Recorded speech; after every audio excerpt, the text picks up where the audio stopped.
나에게 예술이란 씨앗이다. 씨앗. 거긴 그래도 또 포괄적이네요. 씨앗이 갖고 있는 미래, 씨앗이 갖고 있는 가능성, 거기서 오는 기대감, 그 다음에 기대감에서 오는 희열. 막상 부딪혔을 땐 분명히 실패했을 때 분명히 고달픔도 있을 거예요. 그러나 기대되는 무엇이 있습니다. 그 가능성에 대해서. 그래서 저는 예술을 씨앗이라고 생각합니다. 네, 여러분 안녕하세요. 오늘 고향문화재단 시그널 트립 귀한 손님을 모시고 이야기를 나눠보도록 하겠습니다. 저는 예술경영 문화기획을 하고 있는 이선철이라고 하고요. 강원도 평창의 폐교를 활용한 문화공간 감자꽃 스튜디오를 운영하고 있기도 합니다. 저한테는 멀리 왔지만 또 고향에 계시는 분들한테는 가까운 곳에 있는 이 조리읍이라는 마을에 이제 찾아왔는데요. 오늘의 주인공은 이 스튜디오를 운영하고 계시는 또 그리고 지역에서 활발한 창작 활동과 문화예술 교육 활동을 하고 계시는 김창호 선생님이신데 오늘 좋은 말씀, 재미있는 말씀 많이 좀 청해서 듣도록 하겠습니다. 선생님 안녕하세요. 네, 반갑습니다. 네네. 네, 좀 어색하시죠? 네, 저도 그렇습니다. 네. 여기가 고향은 아니시죠? 네, 저는 고향은 이쪽은 아니죠. 뭐 새로 거주하는 곳은 이제 그 고향시고 네. 집에서 여기 이제 출퇴근하죠. 아, 예. 고향. 예. 그러니까 고향은 이쪽은 아닙니다. 어디세요 혹시? 고향이라는 것이 애매한데 태어난 곳인지 아니면 성장한 곳인지 그게 불분명합니다. 네, 저는 네. 태어난 곳은 경상북도 안동인데 안동. 네. 이제 부친이 군인이셔서 직업군인이셔서 자주 옮겨 다녔어요. 네, 네. 그러니까 거기는 태어나기만 한 곳이지 네. 특별한 연고는 없습니다. 그 이후엔 어디? 이후에는 이제 주로 강원도에서 꽤 이제 유년기를 정말요? 네, 강원도 있었- 어디? 강원도 화천군 상서면 산양리 아, 부친께서 군인이시니까. 네, 27사단 그 아버지가 그쪽 이기자 부대에 있어서 이기자 부대, 그 네. 유명한 방송에도 나왔던 이기자 부대. 네. 거기서 이제 군 생활을 오래 하셨어요. 네. 그 저희도 그쪽에서 유년기를 보냈고 네. 유년기 말쯤에 이제 서울로 이주했죠. 아, 그러시군요. 저는 사실 다른 뜻으로 여쭤본 건 아니고 제가 서울에서 오랫동안 태어나고 자라고 제 활동을 하다가 평창에 들어간 지 금년이 딱 20년 됐거든요. 네. 그러니까 제 나이로 보면 여전히 서울살이가 35년이고 평창 생활이 20년, 나이가 나와버렸네. 20년 됐는데 청소년기를 빼고는 오히려 지금 평창이 서울보다 이 일로는 역전한 거죠. 그래서 학교에서 수업을 하거나 누굴 만났을 때 좋은 의미로 고향이 어디시고 어떻게 여기까지 이렇게 오게 됐는지를 자연스럽게 여쭤보는데 저도 제자들이 좀 많아서 네. 어린 시절을 여러 군데에서 보낸 애들한테 물어보면 대부분 아버지가 군인이시거나 아니면 그치? 토목업을 하셔가지고 공사 있는데 다니시거나 아니면 교사. 예, 그렇게 많이 알게 됩니다. 선생님 어쨌든 뭐 그렇게 유년기를 태어나신 곳은 한국 정신문화의 수도 안동에서 태어나셔서 제가 알고 있는 강원도 화천 이기자 부대 근처에서 보내시고 서울에 사시다가 파주로 이렇게 오셨는데 이 공간, 이 지역으로 오시게 된 계기를 아까 잠깐 말씀해 주셨지만 네.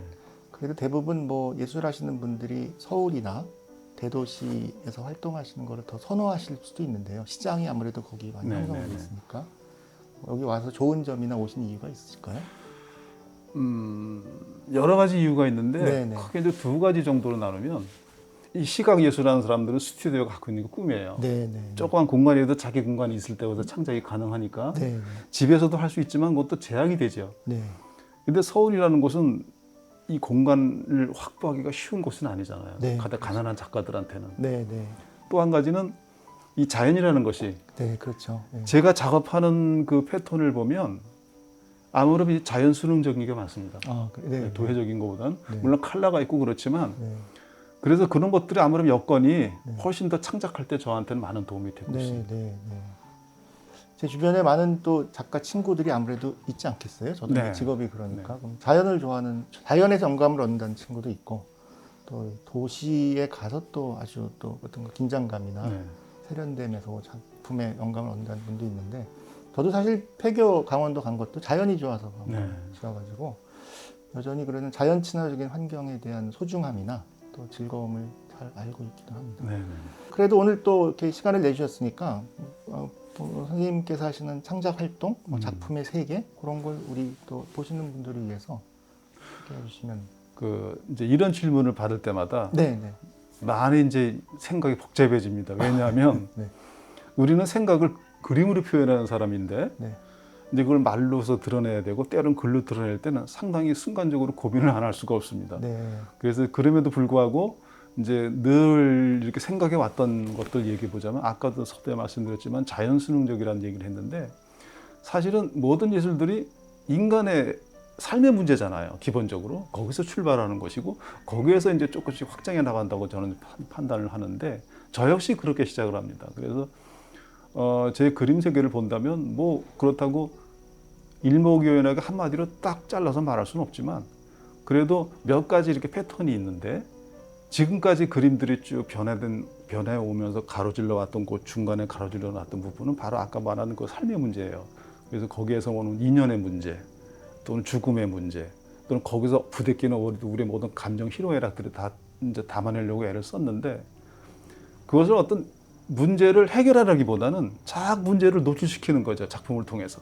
물은 저 자신한테 묻는 것이고 그 물음을 통해서 또 새롭게 뭔가 자꾸 욕구가 생기는 것인데 따라서 저는 이제 물론 해답을 얻는다는 과정이기보다는 여행이라는 말을 많이 합니다. 제 그림에서. 끊임없이 자꾸 어딘가 다니면서 새로운 걸 자꾸 찾는 과정에서 얻어지는 뭐라 그럴까, 페이소스라 그럴까, 감정이라 그럴까, 그런 것들이 있어서 때로는 그 그림 순간에 행복을 느끼기도 하고 어떤 데 좌절을 느끼기도 하고 많은 실패를 느끼기도 하면서 궁극적으로는 거기서 얻어지는 그 무엇이 있으리라고 전 믿는데 아직 그건 뭔지 모르겠습니다. 제가 평생을 해야 될 화두이기도 하고 중요한 것은 최근에 작업하는 것들은 씨앗에 관한 것들인데 그 씨앗이라는 것이 생태학적으로 보면 수정된 상태를 씨앗이라고 보통 얘기하죠. 그것은 발화를 해야 되고 거기서 어떤 생명이 싹트고 가능성이 싹트고 미래가 있는 것이기 때문에 그런 것들에 대해서 생각을 많이 하고 있습니다. 말씀을 들으니까 마치 미술 시간을 듣는 것 같이 아주 제가 이해가 부끄럽습니다. 제가 이해할 정도면은 굉장히 설명을 잘해 주신 거고요. 저희 기획자는 생각을 주로 파워포인트로 표현해야 되는 그런 직업인데 너무 좋은 것 같아요. 이렇게 딱 이렇게 볼 수 있고 여러 가지 창작 활동을 하시는 가운데 많은 어떤 그 관계들을 맺어가실 텐데요. 우리 고향문화재단이 또 지금 이 프로그램을 기획하고 있잖아요. 네. 이 재단하고는 어떤 일을 또 하시는지.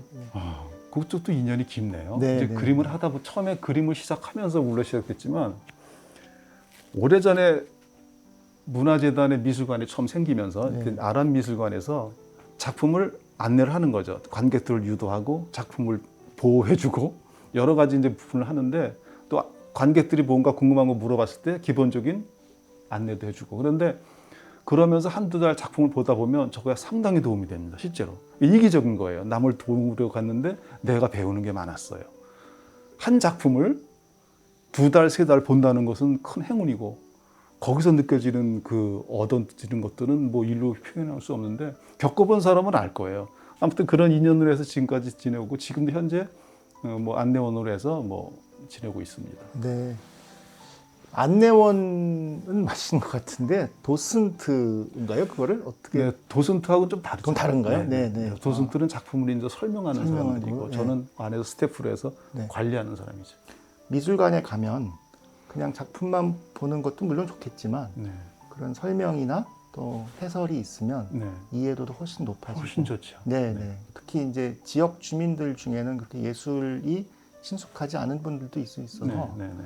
저는 지역을 기반으로 한 문화공간들은 그러한 게 꼭 필요하다고 평소에 어디 가서 또 얘기를 하는 네. 편이거든요. 그래서 해설이 있는 음악회라든지 안내원이 있다든지 그러면 좋을 것 같고요.